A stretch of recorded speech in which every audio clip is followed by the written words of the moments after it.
بسم الله الرحمن الرحيم الحمد لله رب العالمين وأصلي وسلم على رسول الله صلى الله عليه وسلم وأشهد أن لا إله إلا الله وحده لا شريك له وأشهد أن محمدا عبده ورسوله ثم أما بعد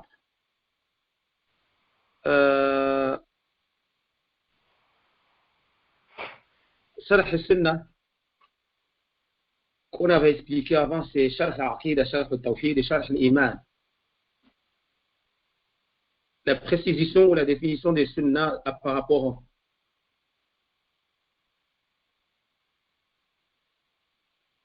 aux compréhensions de la religion, c'est l'explication des Tawhid, comme on a déjà avancé avant, sur les paroles de Cheikh. Ce n'est pas mes paroles, bien sûr. Sharh al-Sunnah, ça précise Sharh al-Tawhid, Sharh al-Aqida, Sharh al-Iman. Il y a des livres qu'on dit Kitab al-Iman, il y a Kitab al-Sunnah, Kitab al-Aqida, Kitab al-Tawhid, Kitab al-Ghayr.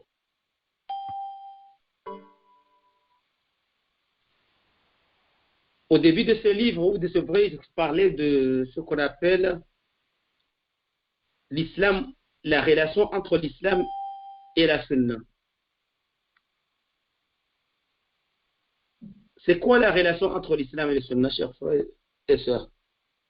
C'est quoi la relation entre l'islam et la Sunnah? C'est-à-dire, c'est précisez-moi la place.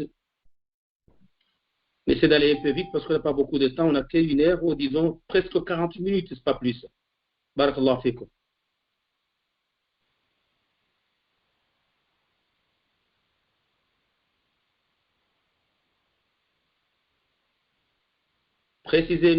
Précisez-moi ou expliquez-moi la liaison entre l'islam et la sunna pour comprendre, pour savoir vraiment si on a compris, savez de quoi la sunna. Allah.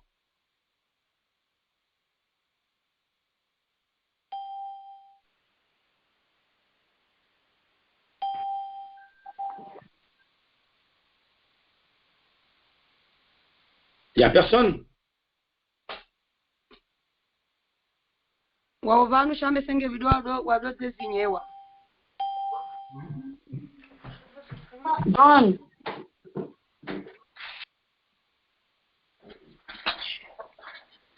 Bon. On avance. La page numéro 21.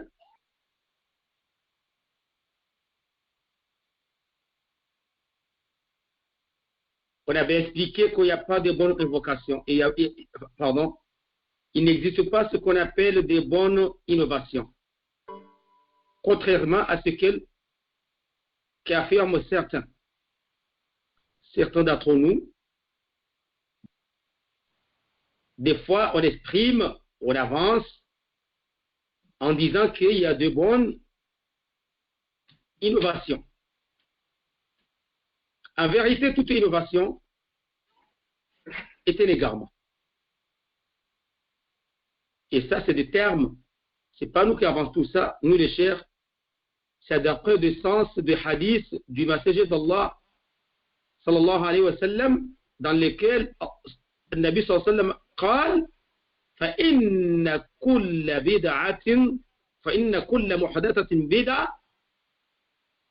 Toute innovation, toute invention est innovation. Toute invention, ça, il faut écrire les enfants.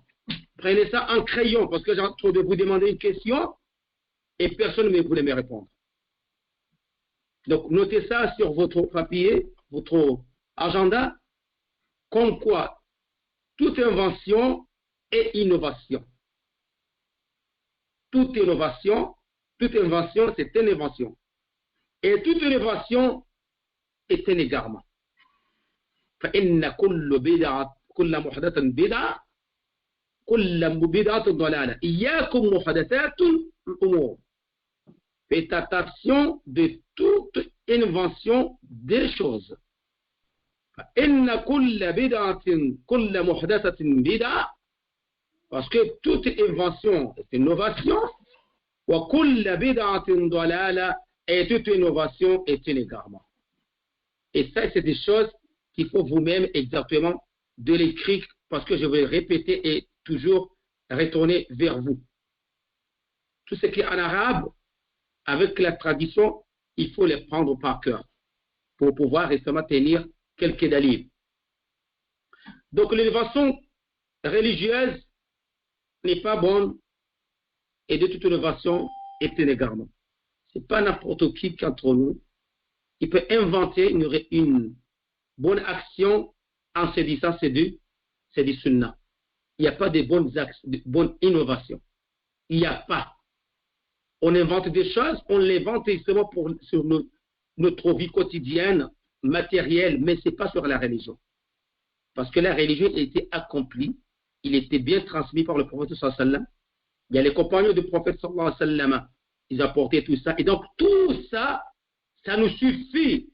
Je ne vois pas aucun intérêt d'entre nous, de chacun d'entre nous, d'aller chercher et d'inventer des pratiques, des droits, des choses que nous, on ne sait pas l'origine de ces affaires-là. C'est notre religion.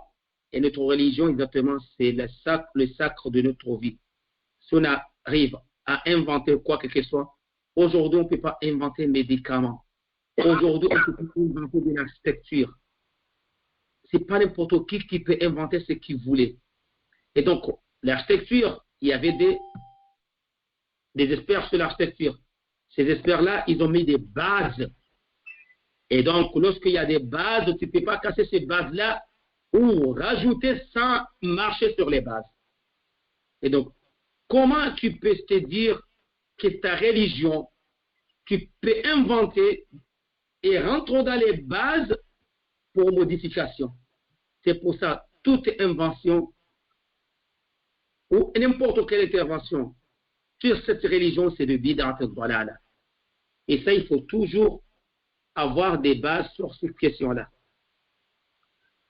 Lorsqu'on dit que tout égarement ainsi que ceux qui le pratiquent sont voués au feu. Pourquoi? L'égarement ainsi que ces gens iront en enfer, soit à cause de leur mécréance, soit à cause de leur péché. C'est-à-dire, à l'origine, nous savons en général que les gens, soit qui vont à l'affaire, soit dans l'égarement, soit à travers leurs pratiques, soit à travers de leur mécréance. Cependant, les innovations ne sont pas toutes de même rang. Donc, lorsqu'on dit et autrement, cet égarement nous amène à l'enfer.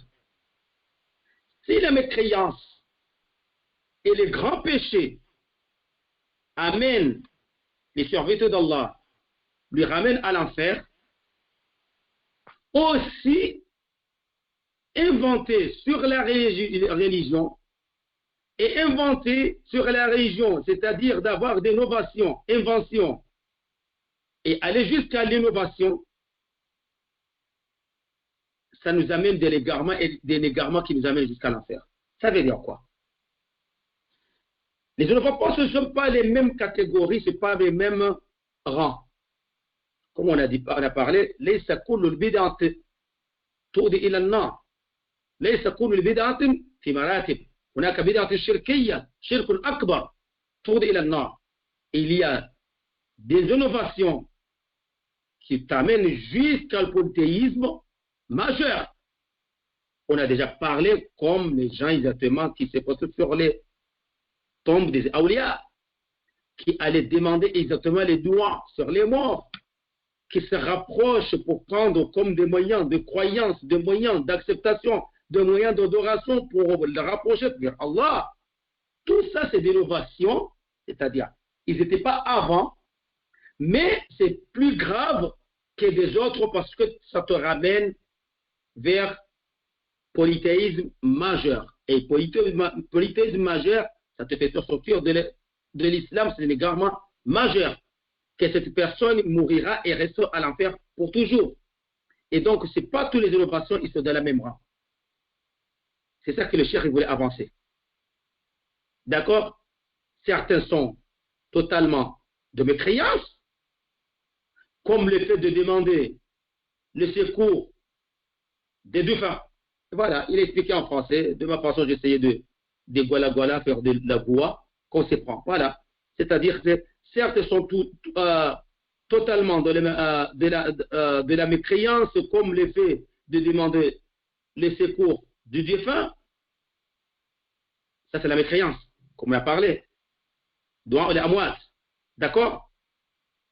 De les invoquer, de la sacrifice, de l'avo à zabh, de l'avo pour autre qu'Allah. Donc, ça, il faut vraiment que ça soit clair. On a déjà l'expliqué dans les Sharh Sunnah. Aujourd'hui, on est dans l'Aqida pareil, dans le Kitab al-Aqida, et il parle tout de ça. Parce que ça fait partie des grandes pratiques que la majorité des musulmans tombent chaque jour, malheureusement. Hafadana Allah wa hafadana wa iyyakum. Et tout ça, c'est bien de quoi? Ça fait tout exactement des innovations. Et donc, ce n'est pas le même rang. Première catégorie, qui permet mes créances, comme de demander des secours de défunts, tawassul bil amwat, invoquer ad-du'a, talab ad-du'a, sacrifice, az-zabh, hein, et de repos autre qu'Allah. Et puis c'est exactement tout ces deux souhaits et que tu as entendus tomber exactement dans la mécréance, c'est-à-dire de la poésie de majeure, c'est-à-dire de adorer quelqu'un avec Allah ou de l'associer avec un autre, comme les morts, comme les autres.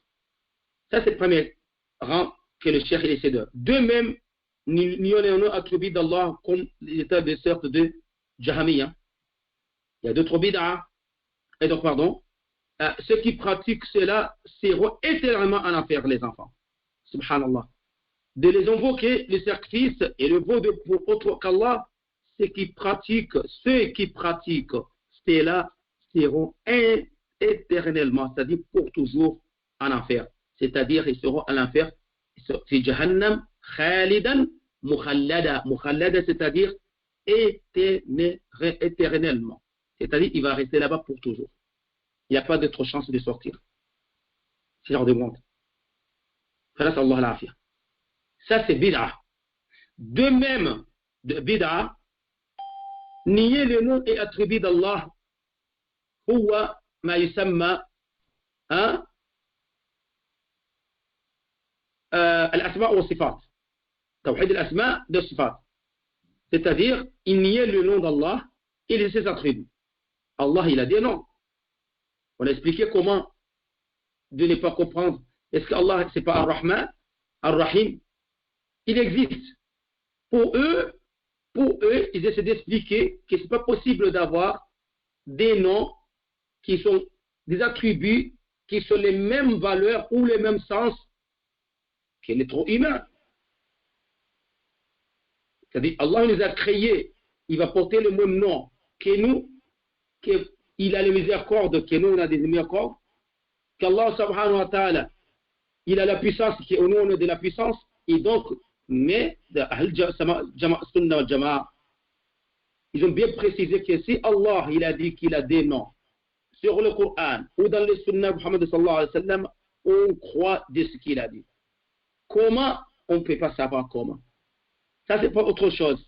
Si Allah il a dit Samia, qu'Allah il écoute, mais il écoute comment? On ne peut pas savoir. Donc, de faire une comparaison, que Allah c'est impossible d'écouter le fait que nous on écoute et d'ignorer ou de nier que Allah il a des chiffres, un nom ou attributs de ce genre-là, ça c'est considéré justement des bid'at ad-dalala.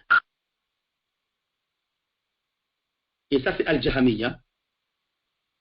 Hein? Al-Jahmiya. C'est de la mécréance. Et c'est auprès, pour eux, pour les Jahmiya, c'est de la mécréance. Si tu dis qu'Allah il a des noms et des attributs, c'est de la mécréance à travers les Jahmiya, à leur explication. Et c'est auprès d'Allah que nous cherchons refuge. Parce qu'ils décrivent Allah comme n'ayant ni nom, ni attribut, ce qui annulerait son existence. C'est Allah, il n'a pas de nom. Il n'a pas des attributs. Dans un moment, nous, on devait invoquer Allah subhanahu wa ta'ala, de faire des invocations. Comment on va invoquer Allah? On va dire Ar-Rahman, Ya Rahim, Ya Zal Jalal al-Ikram, Ya Wahid, Ya Ahad. Comment on va l'évoquer? Et donc, eux, ils niaient ça.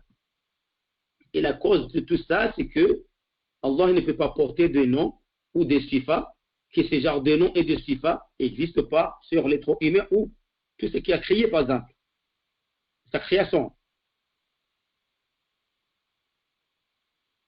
Et donc, ici, pour eux, c'est de la mécréance. Et ça, c'est de l'évident, bien sûr. Parce que ça va annuler son existence. Car toute chose en existence doit posséder de quoi? Toute chose en existence doit posséder des attributs. Et quelque chose qui n'a pas des attributs n'existe pas. En conséquence, les savants ont jugé le Jahamiya des mécréants à travers ça. Et ça, je l'ai déjà entendu peut-être il y a 14 d'années ou 15 d'années, peut-être en 2006, je ne me rappelle pas. J'avais vu sur quelqu'un qui a écrit un article, comment rien en train d'attaquer le Cheikh Mohamed Al-Kabir, au début des années en France pour moi. Et donc, il y avait un article qui était sur Internet, comme quoi, sur, je ne sais pas si c'était dans le journal, je ne sais pas c'était où. Comme quoi Al-Kabir, c'est un comorien, qu'il est ici, il dit qu'Allah subhanahu wa ta'ala, il a des mains, qu'Allah, il est ça, c'est pas possible. Comment Allah, il a des mains, comme l'être humain, comment Allah, il nous voit, il a des yeux, c'est-à-dire, votre de un corps plus pour Allah subhanahu wa ta'ala. Donc, cette idéologie, c'est l'idéologie des Jahamiyyah. Qui nous, si on arrive à, si Allah, il existe, pour eux, c'est-à-dire pour eux, Allah, il existe, mais il n'a pas des attributs. Donc, quelqu'un qui n'a pas des attributs, il n'a pas des signes. Il faut porter des noms, il faut porter des attributs pour pouvoir dire c'est qui. Et donc, ça, pour les ulama, les Jahmiyyah, c'est des mécréants. À cause de ce genre de croyance. C'est pour ça que l'aqida, c'est très important, barakallahu fikum. En conséquence, les savants ont jugé les Jahmiyyah mécréants qui prétendent que au Coran, qui est les paroles d'Allah, sa révélation est celui qui fait descendre, et cela a été considéré comme donc qu'il s'agit d'une créature comme une autre. Ils prétendent qu'Allah ne parle pas, et les comparent à un corps inanimé. C'est-à-dire que c'est Allah subhanahu wa ta'ala ne parle pas. C'est-à-dire que dans le Coran, Allah l'a dit lui-même, il voit et il écoute. Et donc ici, si on dit que Allah il n'écoute pas, ou il ne voit pas, et donc ça veut dire quoi? C'est un corps inanimé. Mais celui qui ne parle pas peut être une divinité. Allah subhanahu wa ta'ala lui-même, il a dit quoi? وَاتَّخَذَ قَوْمُ مُوسَى مِنْ بَعْدِهِ مِنْ حُلِيِّهِمْ عِجْلًا جَسَدًا لَهُ خُوَارٌ أَلَمْ يَرَوْا أَنَّهُ لَا يُكَلِّمُهُمْ وَلَا يَهْدِيهِمْ سَبِيلًا. C'est le peuple de Moussa alayhi salam, lorsque c'était parti de l'Égypte, c'était chassé par Pharaon, Allah les a sauvés. Le peuple de Moussa adopte après lui un veau. Et de leur parole, un corps qui semblait dire, n'ont-ils pas vu, qui ne leur parlait point et qui ne les guidait sur aucun chemin. Cela montre que celui qui n'est pas doué des paroles n'est pas une divinité. Et les Jahmiyyah prétendent qu'Allah ne parle pas. Donc, il n'est pas Dieu. Parce que ici, Allah a dit, à travers le peuple de Moussa, Alam yara annahu la yukallimuhum wa la yahdihim sabila. Vous ne voyez pas exactement que c'est Drolala qui est là. L'animal qui le prenait exactement, pour entendre comme c'est un Dieu. Vous essayez de se rapprocher pour avoir des invocations et tout ça. Vous ne voyez pas qu'il ne parle pas. Et donc, c'est-à-dire quoi? Quelqu'un qui ne parle pas, il peut être un Dieu. Il peut avoir une divinité. C'est pour se dire qu'Allah subhanahu wa ta'ala, parmi ses attributs et ses noms, et ses attributs qu'Allah subhanahu wa ta'ala, il parle. وَكَلَّمَ اللَّهُ مُوسَى تَكْلِيمًا. Et quelqu'un qui ne parle pas à travers ce travail, c'est أَلَمْ يَرَوْا أَنَّهُ لَا يُكَلِّمُهُمْ وَلَا يَهْدِيهِمْ سَبِيلًا. vous vous étonnez pas que cette genre d'animal ou ce genre de... Il ne peut pas être un dieu, il ne peut pas être une divinité, parce qu'il ne parle pas. Et comment il va vous guider vers un chemin droitier? Donc, ça, c'est preuve à répondre aux Jahamiyyah. D'accord? La page après, j'ai du mal vraiment à lire. Barakallahu fikum, on va faire tous les moyens d'avoir le livre. C'est de ce moment, j'ai commencé à prendre un peu des lunettes. Non. Nyabongo jore ndaje adresi wakati la ula mwawero weshio wisho. Imam Shela huwa rama bibliothèque lo nsole na shita hemi. Min sujua lazima ألا يرجع إليهم قولا ولا يملك لهم ضرا ولا نفعا. Quoi? Ne voyez-vous pas? Amin. Alafu mkaikana paraombo, alafu hako onesha tena develope wala un peu plus long, ouais, ukaya et comme wazambuafu nganzo sisi wanarabaki en fait ranzize famille hahe zaho baba hatu baba wabatu hapa ranzize famille ridwajo habari nuwanzani wa wazee wa hatu voilà. Donc la fou franchement il a expliqué mais je casse chez les petits mama yakini ça fond des mondes longos mama yaki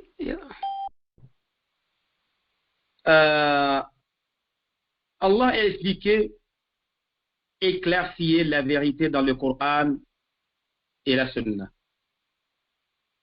قال المؤلف رحمه الله قال عمر بن الخطاب رضي الله عنه لا عذر لأحد في ضلالة ركبها حسبها هدى ولا في هدى تركه حسبه ضلالة فقد بينت الأمور وثبتت الحجة وانقطع العذر.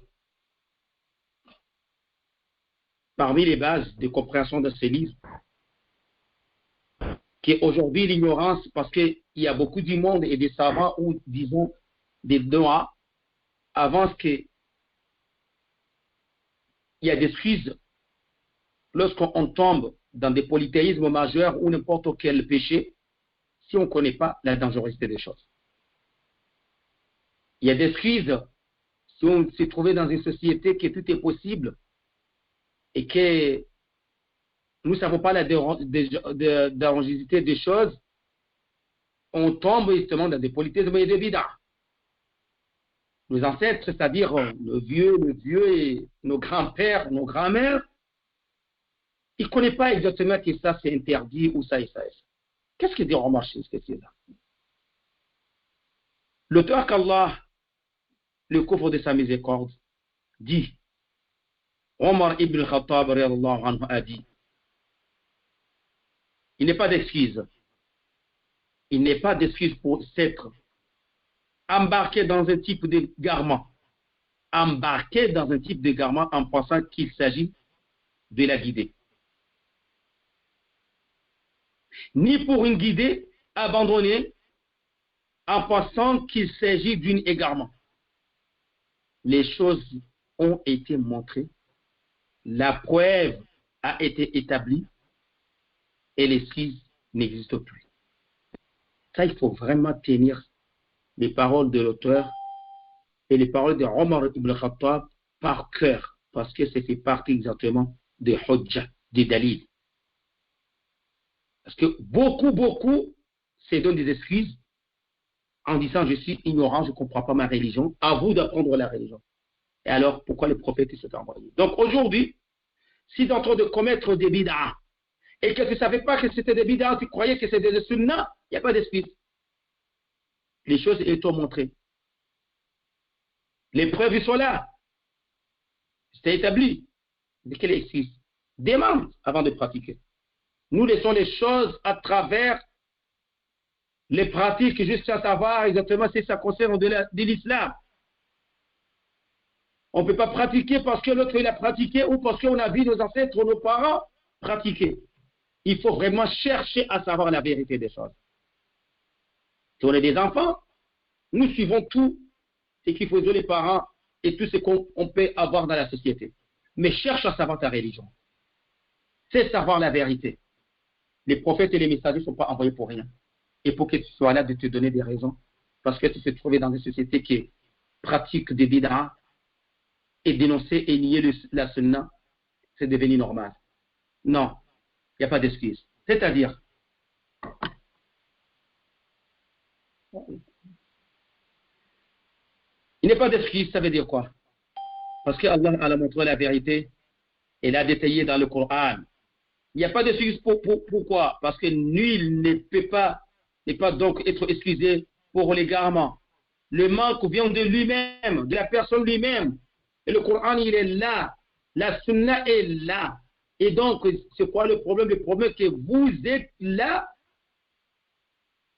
satisfait de ce qu'il est en train de faire, et tu ne voulais pas savoir ta religion. Donc, il n'y aura pas d'excuse, ni aujourd'hui, ni demain, ni le jour justement de résurrection. Chacun va rendre compte à ce qu'il a fait, parce que si on dit, on ne peut pas avoir d'excuse, pourquoi? Parce que le manque vient de lui, puisque ne cherchons pas. Puisque ne cherchons pas quoi?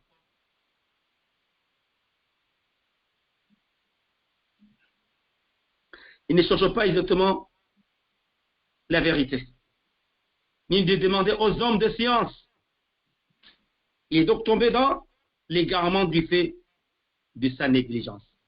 Donc, l'ennemi numéro 1 de notre existence, c'est l'ignorance. Et pour vraiment sortir de cette ignorance, il faut vraiment aller vers la science. Et pour aller vers la science, il faut demander aux hommes de science vraiment le pieux, exactement les Ahl Sunnah wal Jama'a. Aujourd'hui, vous avez des leçons qui sont en français, des leçons qui sont en français à travers justement des grands savants de Tawhid et Al-Aqidah qui sont connus. C'est quoi le problème de ne pas prendre ta religion?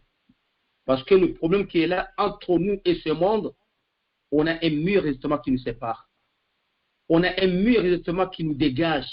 On a un mur exactement entre nous que chacun d'entre nous, on les déteste. Nous ne voulons pas les entendre parce qu'on n'a pas l'habitude d'entendre ce genre de paroles.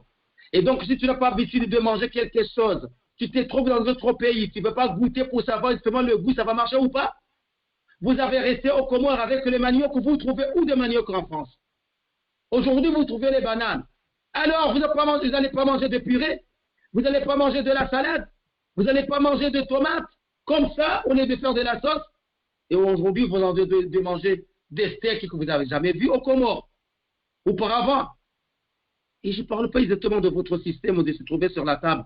C'est devenu des tables de menus européens.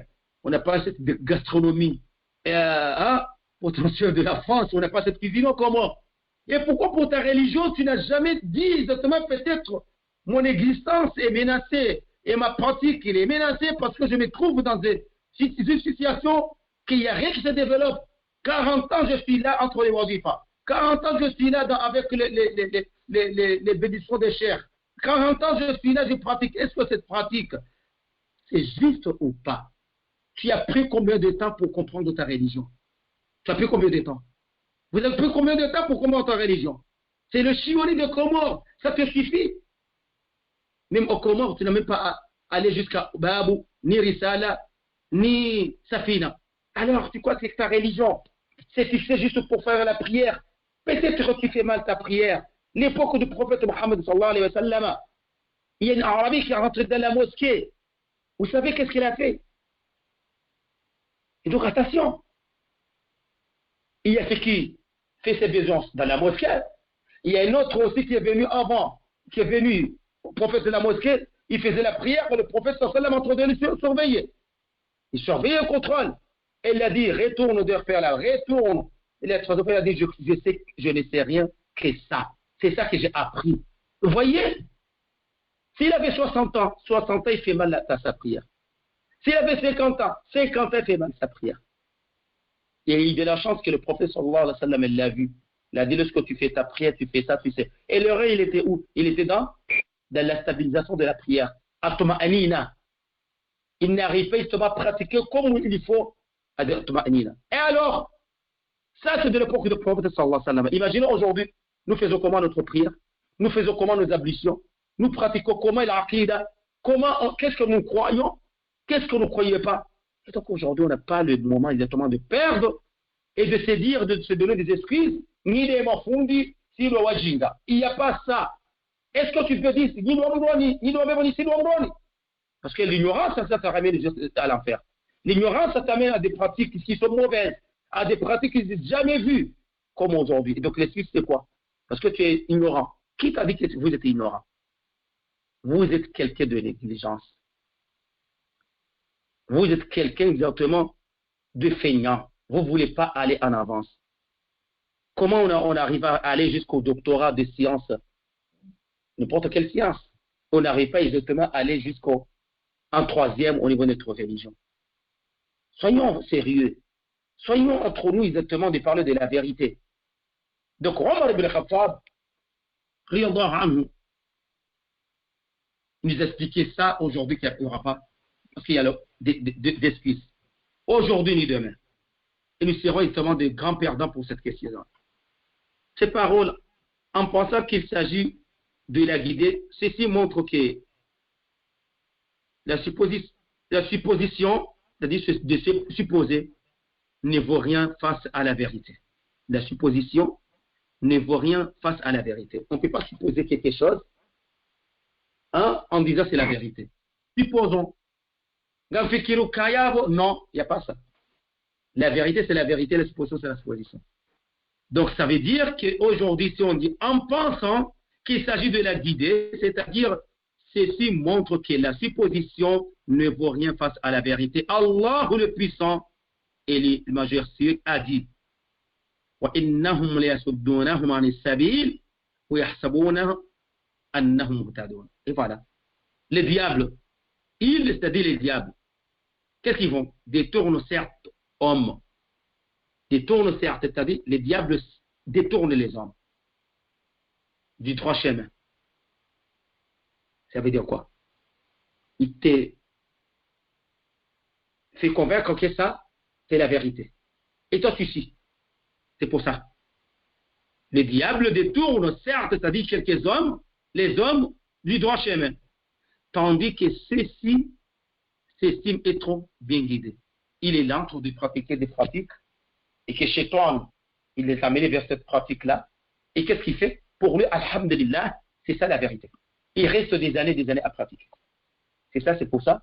Ici, qu'on disait quoi? En pensant, il pense qu'il est dans la vérité.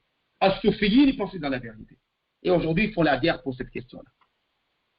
Personne qui peut mieux vaut rester avec quelqu'un qui croit à rien, qui comprend rien c'est-à-dire qui comprend rien dans sa religion, qui cherche à savoir et de rester à côté d'un soufi. Mubtadi'a. Les Mubtadi'a, pour lui, c'est la religion. Tout ce qu'il fait, c'est de la religion. Mais l'autre qui ne sait rien, il sait bien qu'il ne sait pas, et donc il peut changer. C'est pour ça, dans la vie, une personne qui n'a jamais reconnu de ses erreurs, donc c'est difficile de changer. Il faut que moi, je sais que j'ai des erreurs, j'ai tort pour quelques positions, et donc là, je peux avancer vers la vérité. Mais dès que tu dis que tu es dans la vérité absolue, comment tu vas changer? Tu vas changer la vérité? Pourquoi? Pour avoir la vérité? Non, jamais. Et donc ici, la supposition n'est rien à voir de la vérité. Tandis justement qu'en pensant qu'il s'agit, tandis exactement en se disant que je suis dans le bien guidé, et donc il faut faire attention de ce qu'on avance pour cette session, parce que leurs pensées erronées ne pourront intercéder en leur faveur. Car puisqu'ils ne ont pas référé au livre d'Allah subhanahu wa ta'ala et à la sunna, c'est les bases. Tout ce qu'on a trouvé pratiquer de croyance, il faut être référé par quoi? Qala Allah, qala Rasulillah.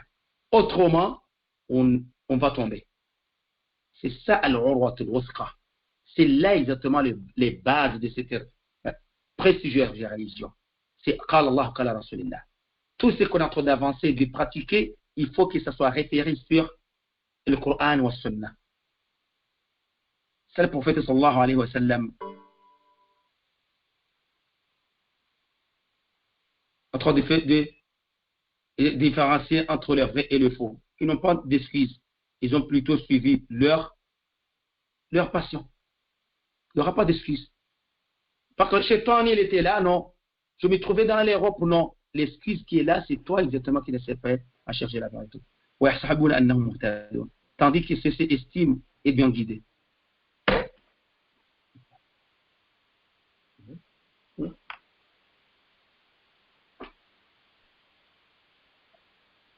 Malgré ceci, Allah les décrets mécréants et égarés. Donc le fait que la personne pense être sur la vérité ne peut lui servir d'excuse.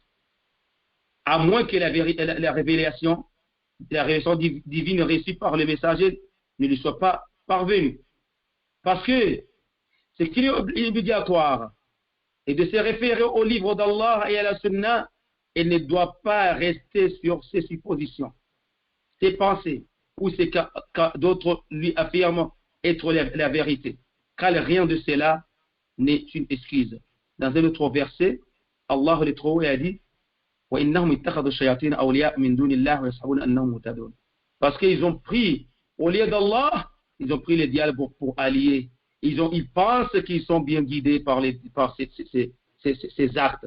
Donc ici, attention, pour bien préciser que la seule excuse, c'est la nation où la personne qui a dawa, il n'était pas parvenu par les dawa. Il n'a jamais entendu de prophète, il n'a jamais entendu de l'islam.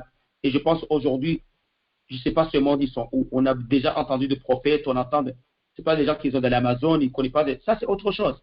Il n'y a pas de croyance pour ce monde-là. Yom al-Qiyamah, comme ils disent les ulama, ou ils donc il y aura des propositions, ils proposent de la religion et tout ça. Mais aujourd'hui, nous, qu'on parle, nous, ce qu'on a là, qui ne connaît pas, qui n'a pas entendu de prophète, qui n'a pas entendu de Coran? Hein?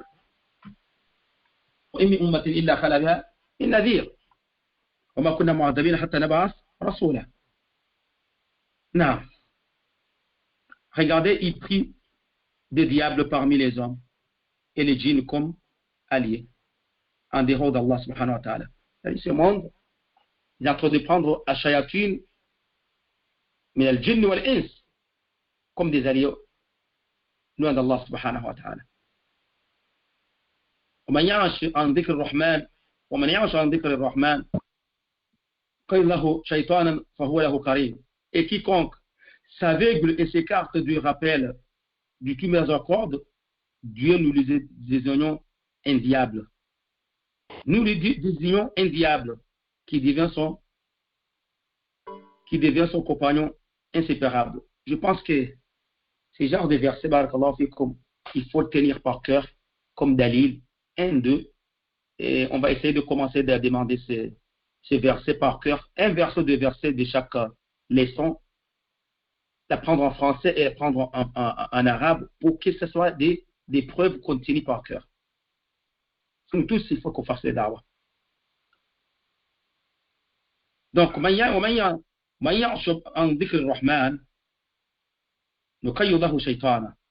et quiconque s'aveugle, c'est-à-dire s'écarte du rappel du tour miséricorde d'Allah, c'est-à-dire miséricordieux d'Allah, c'est-à-dire nous les désignons un diable. Vous ne voulez pas suivre le chemin du prophète sallallahu alayhi wa sallam. Vous ne voulez pas suivre le Coran. C'est fini. On va vous présenter chez toi, c'est votre guide.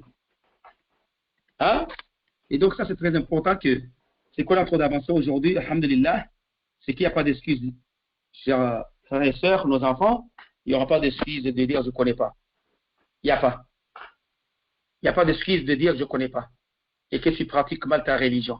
فبارك الله فيكم وجزاكم الله خير الجزاء وصلى الله على سيدنا محمد وعلى آله وأصحابه وسلم والحمد لله رب العالمين.